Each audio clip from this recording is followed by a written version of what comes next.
এই ডিমগুলো আমার হাজব্যান্ডকে ভালোবেসে তার পরিচিত এক ভাই তাকে দিয়েছে। আর এই ডিমগুলো কিন্তু তাদের বাসার ডিম। প্রথমে সেই ভাই আর ভাবিকে ধন্যবাদ জানাই যে এত সুন্দর ডিমগুলো আমাদের দেওয়ার জন্য, কারণ এর আগে আমি কখনোই রাজহাঁসের ডিম খাইনি, আমি না আমাদের বাসার কেউই খাইনি। এত বড় ডিম দেখে আসলে আমার কাছে মনে হচ্ছে এগুলো শুধু রাজহাঁসের জন্য প্রাপ্য, কিন্তু আজকে আমি নিজেই রান্না করে খাবো।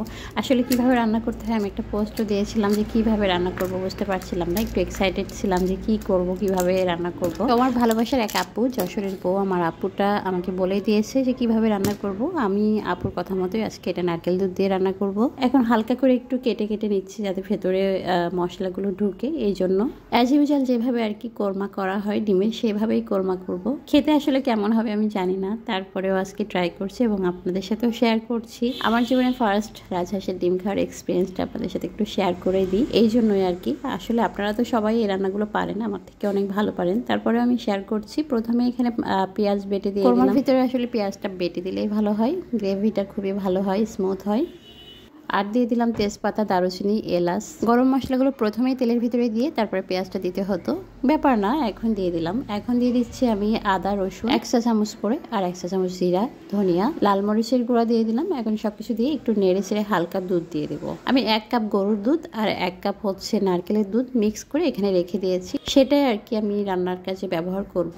লবণ দিতে ভুলে গিয়েছিলাম, সেটাও দিয়ে দিলাম পরিমাণ মতো। বেশ কিছুক্ষণ ধরে আমি মশলাটা কষাতে কষাতে এখন কিন্তু তেল ছেড়ে দিয়েছে, আর এই পর্যায়ে এখন ডিমগুলো দিয়ে দিচ্ছি। ডিমটা দিয়ে আরো 2-3 মিনিট ধরে নেড়ে চেড়ে পানি দিয়ে দেবো। পানি আর কি এখানে পানি ব্যবহার করব না, আমি আগে থেকে যে গরুর দুধটা এবং যে নারকেলের দুধটা রেখে দিয়েছিলাম সেটাই কিন্তু দিয়ে দিলাম। এই 2 কাপ দুধ দিয়ে আমি 5-7 মিনিট মতো জাল করব। তবে নামানোর 2-3 মিনিট আগে দিয়ে দিব গরম মশলার গুঁড়া, 1 চা চামচ মতো গরম মশলার গুঁড়া দিয়ে দিয়েছি।